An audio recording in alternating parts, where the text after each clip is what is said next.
नमस्कार, बिहार मिथिला न्यूज़ में आपका स्वागत है। मैं मनोज। दरभंगा ही नहीं, दरभंगा के रहने वाले हजारों लोग ऐसे हैं जो बाहर रह रहे हैं, बेंगलोर में रह रहे हैं, हैदराबाद, दिल्ली जैसी जगह पर रह रहे हैं। मिथिला न्यूज़ ने जो कार्यक्रम चलाया था दरभंगा टॉप 10 हॉस्पिटल डॉक्टर, उसका काफ़ी लाभ होने को मिला। इसी कड़ी को आगे बढ़ाते हुए हमें आवश्यकता है कि अब उन लोगों तक सही जानकारी पहुँचाएं। हमारे साथ हम बता दें कि डॉक्टर रितेश हैं, जिन्होंने लगातार यहाँ के मरीजों की कोरोना काल से लेकर के अब तक मदद की है, और इनका अलग कंसेप्ट भी है। लेकिन कई ऐसे गंभीर सवाल हैं जो हम तमाम जो हॉस्पिटल के संचालक हैं उनसे पूछेंगे, क्योंकि ये मेरा हक है, दरभंगा की जनता को भी जानने का हक है। तो एक गंभीर सवाल ये है कि दरभंगा के जो मरीज हैं जो बाहर जाते हैं, एम्स जाते हैं, बेलोर जाते हैं, तो जब ही देखते हैं डॉक्टर का प्रिस्क्रिप्शन में लिखा हुआ दवा, तो सीधा कहते हैं कि कौन से डॉक्टर ने लिखा है, और वो सीधा दवा काट देते हैं और एक दवा लिखते हैं, और जो यहाँ की जांच होती है उस पर भी वो उंगलियां उठाते हैं। ऐसा रितेश जी क्यों होता है? दरभंगा की पूरी जनता जानना चाहती है। तो सबसे पहले बिहार मिथिला मंच की तरफ से मैं सभी देशवासियों को और खासकर दरभंगा वासियों को नमस्कार करता हूँ। आपने मनोज जी बहुत अच्छा क्वेश्चन पूछा है। ये सबसे बड़ी बात क्या है, हम लोग में एक तो कम्युनिकेशन गैप है, नंबर 1। दूसरी क्या है कि आपने बोला कि यहाँ के डॉक्टरों का पर्चा वहाँ काट दी जाती है, दवाइयाँ जांच काट दी जाती है। तो उसके लिए सबसे पहले मैं ये कहूँगा, एक जो स्पेशलाइजेशन होता है, यहाँ बहुत से ऐसे डिपार्टमेंट हैं, जैसे नेफ्रो के डिपार्टमेंट है, इंडो क्राइनोलॉजी में जो डिपार्टमेंट है, उसके अभी भी कोई डॉक्टर स्थापित नहीं है, कोई भी नहीं है।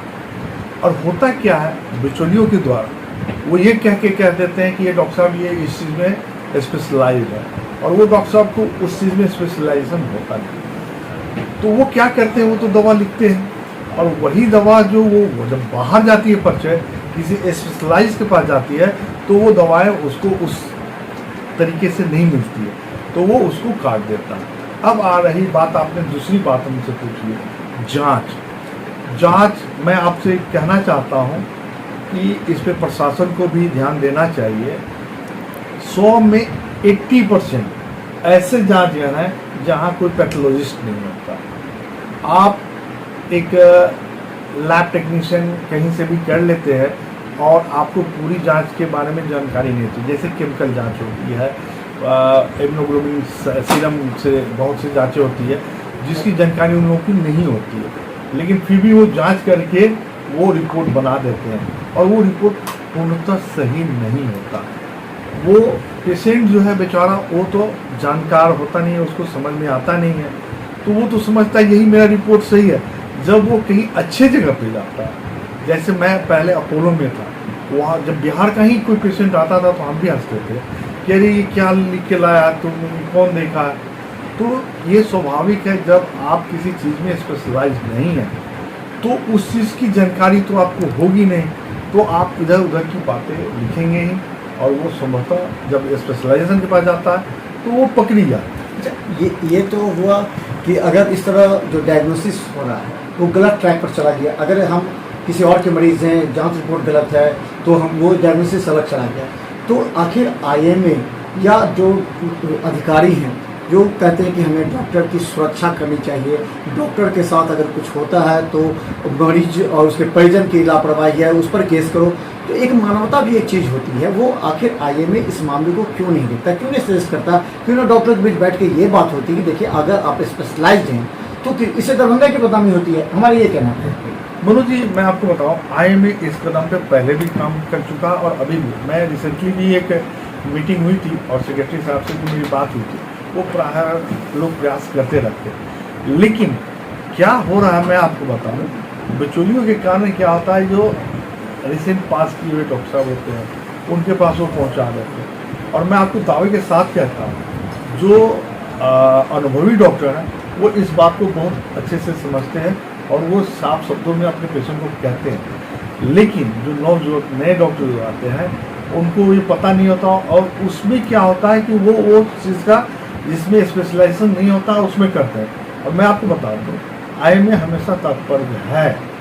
मैं आपको बता दूँ, हर मीटिंग में ये बात कहते हैं उन लोग कि पेशेंट के लिए सोचो, और आप जिस स्पेशलाइजेशन उसी की प्रैक्टिस करो। लेकिन यहाँ के आम जनता में भी थोड़ी सी कमी है कि इस बात को पहले समझते नहीं हैं और जानकारी नहीं लेते हैं, डॉक्टर साहब के बारे में पता नहीं करते हैं और जाकर दूसरा। हम बता दें कुछ साल पहले ही हमने आईएमए से कहा था कि एक टीम बनाइए, जिसमें उस समय दरभंगा एसएसपी भी थे। उस बातचीत हो रही थी किसी मुद्दे पर कि सीधा बाजार समिति या सीधा उस वहाँ से उठाइए, एक कॉर्नर से दूसरे कॉर्नर में जाकर के केवल ये जांच कर लीजिए कि कौन से डॉक्टर वैद्य हैं जिनके पास स्पेशलाइजेशन का सर्टिफिकेट हो, या उनके पास जो डॉक्टर आईएमए जिसको अप्रूव करती है वो हो। लेकिन आईएमए इस बात से पल्ला झाड़ नहीं सकते। उन्होंने कहा कि ऐसे करने पर हम लोगों के जो ग्रुप है उसमें इसका असर पड़ेगा। लेकिन इसका व्यापक असर तो देखने पड़ा कि इसका बदनामी हुई। बाहर के डॉक्टर है उन्होंने सीधा नेगलेक्ट कर दिया कि ये गलत है, प्रिस्क्रिप्शन में जो दवा लिखी वो गलत है, जांच रिपोर्ट गलत है, मरीज अगर मर जाता अगर नहीं होता तो आखिर इसका तो कोई सोल्यूशन होगा नहीं। बहुत अच्छा बात आपने कहा। नहीं, आईएमए पीछे कदम नहीं रखा है। मैं आपको बता दूं, आज भी आईएमए आपके साथ है, लेकिन जो और तत्व कंपाउंडर एसोसिएशन है और से जो आपके पैथोलॉजी एसोसिएशन है, आपके जो ड्रग्स एसोसिएशन, ये लोग उसको बाधा बना देते हैं। मैं तो प्रशासन से मैं कहता हूँ, आईएमए की तरफ से मैं कहता हूँ कि कल कदम उठाए, डॉक्टर है आपके साथ इस कदमों पे। लेकिन क्या होगा, आज आप कदम उठाएंगे, कल कोई बंद नहीं होता है ऐसे फर्जी क्लिनिक, तो उसमें आईएमए क्या कर सकता है, आप बताओ। चलिए एक दूसरा गंभीर मुद्दा जो हम आईएमए के समक्ष भी रखेंगे और अच्छी बातें हो रही है, ये दरभंगा के तमाम लोगों को जो बाहर रह रहे हैं, जिनके माता पिता यहाँ रह रहे हैं, जिनकी जिम्मेवारी उनके कंधों पर भी है कि यहाँ अच्छे स्पेशलाइज्ड डॉक्टर से दिखाएं। एक सवाल ये है कि हमने देखा है कई जगह ट्रेंड स्टाफ की कमी की वजह से भी नुकसान पहुँचा है उस क्लिनिक को, उस संस्था को, डॉक्टर को, क्योंकि कई ऐसे जो कंपाउंडर को रखा जाता है उन लोगों को एक तो ट्रेनिंग नहीं दी जाती, उनके पास वो डिग्री नहीं होती, जैसे पैरामेडिकल स्टाफ जो होते हैं उनकी जो डिग्री होती है ट्रेन नहीं होती, इस वजह से भी खामियाजा भुगतना पड़ता है। मनोज जी, आप बहुत अच्छा धन्यवाद देता हूँ ज्ञान मिथिला मंच को कि आप इस चीज़ को उठा रहे हैं। ये मैं भी कहता हूँ। आप देखो, सबसे पहला प्रशासन को ये ध्यान देना चाहिए कि मैं किसी भी ये क्लिनिक जब खुलता है, कोई भी प्राइवेट क्लिनिक खुलता है या डॉक्टर साहब खोले या मान लीजिए कोई बिना डॉक्टर साहब के खोले, इसकी जांच होनी चाहिए कि वहाँ ट्रेंड स्टाफ है या नहीं है, वो उसको उस चीज़ में अनुभव है या नहीं है।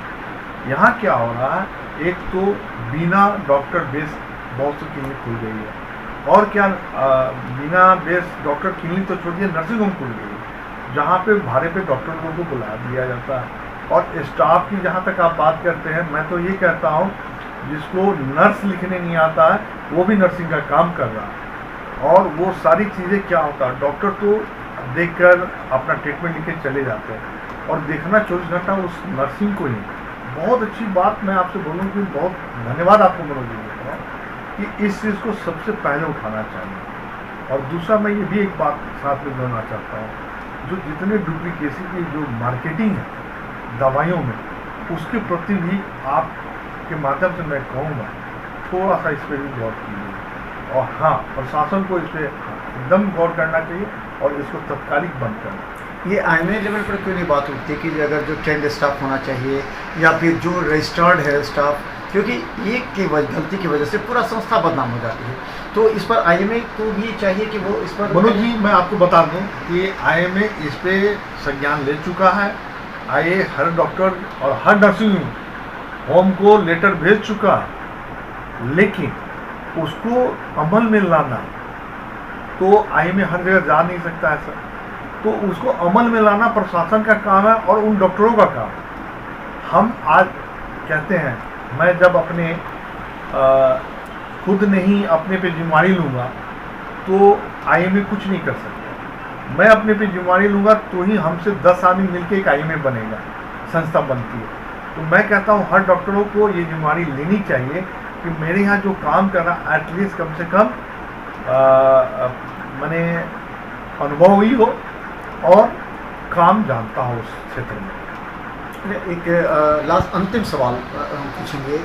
ये हमेशा आरोप लगता है जो कई डॉक्टरों पर कि मरीज किसी और का होता है, उसको अपने संस्थान में रखकर उसका इलाज करते हैं, किसी डॉक्टर से फ़ोन पर पूछ लेते हैं क्या दवा हो, इलाज करते हैं। जब उसकी हालत अंतिम हो जाती है तो उसको डीएमसीएच इमरजेंसी भेज दिया। कई ऐसे कई केसेस भी आए हैं। तो क्या इस तरह के केसेस एक डॉक्टर को क्यों करना चाहिए? क्या अगर आपके पास सक्षमता नहीं है, आपके पास सुविधा नहीं है, आप उसके स्पेशलाइज नहीं हैं, तो आप दूसरी जगह भेज दीजिए। लेकिन आप उसको रखे रहते हैं, जब उसका पूरा चूस लेते हैं, चाहे शरीर से चाहे आर्थिक तक, उसके बाद आप DMCH इमरजेंसी भेज दें ताकि DMCH बदनाम हो जाए। मनोज जी, आपको इसके लिए बहुत बहुत शुक्रिया करता है। ये क्वेश्चन बहुत अच्छा आपने किया हमारे दरभंगा वासियों के लिए।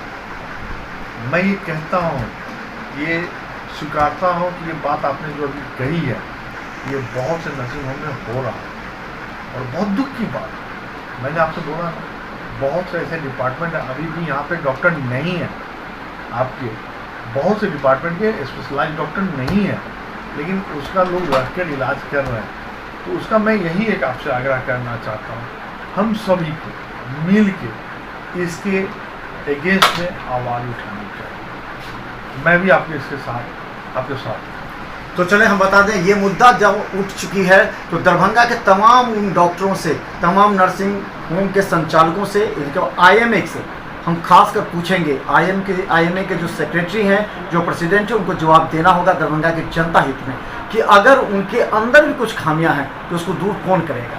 और कीचड़ को साफ करने के लिए आपको कीचड़ में जाना ही पड़ेगा, तभी कमल खुलेगी। और दरभंगा चूँकि IMA भी यहाँ एम्स आने वाला है, सुपर स्पेशलिटी है, इसलिए यहाँ के डॉक्टर और IMA का कर्तव्य और अधिक बढ़ जाता है कि दरभंगा के जनता का विश्वास बना करके। तो लगातार हम पूछेंगे और इस खबर को जरूर देखिए और कमेंट कीजिए, क्योंकि इससे दरभंगा की हजारों जनता का जीवन बचने वाला है। मनोज जी, मैं एक पूरे दरभंगा वासियों से कहना चाहता हूँ, आँख खोलकर, दिमाग को शांत रखकर, आप पहले उस डॉक्टर जिस डॉक्टर से दिखलाना चाहते हैं उसके बारे में जानकारी प्राप्त कीजिए, तभी उस डॉक्टर से दिखलाएं। मैं आप सभी दरभंगा वासियों को कहता हूँ। और बिना जानकारी, उनका एक्सपीरियंस कितना है, वो इस काम में कितने सालों से काम कर रहे हैं, तभी उस डॉक्टर को दिखाएं। ये नहीं कि फलना डॉक्टर साहब है, इतने साल से बने हैं तो सब चीज़ का इलाज करेंगे, ऐसा संभव नहीं है। ऐसा मेडिकल साइंस कभी कतई नहीं करता। मैं एक फिजिशियन हूँ, चेस्ट फिजिशियन हूँ, मैं सर्जरी नहीं कर सकता। अगर आप ये सोचते हैं कि मैं सर्जरी कर दूंगा तो मैं या तो आपको बेवकूफ़ बना रहा हूँ या तो आप बेवकूफ़ है। तो मैं आप लोग से आग्रह करता हूँ, दरभंगा बहुत ही महान जननी स्थल है, विद्वानों का स्थल है, तो आप लोग थोड़ा किसी भी डॉक्टर के पास जाएं, पहले उन डॉक्टर के बारे में पता करके बहुत अच्छे से पता कीजिए, किसी बहकावे में मत जाइए, पता करके तब जाए। निश्चित तौर पर इस तरह दरभंगा का नाम भी बदनाम नहीं होगा और यहाँ के मरीज जब कहीं बाहर जाते हैं तो वहाँ पर मरीजों को भी सही बताया जाएगा कि नहीं, अब आपके डॉक्टर सही दवा लिख रहे हैं। और ये जिम्मेवारी आपकी भी है। सोचिए, समझिए और इस खबर को ज़्यादा से ज़्यादा शेयर कीजिए। धन्यवाद।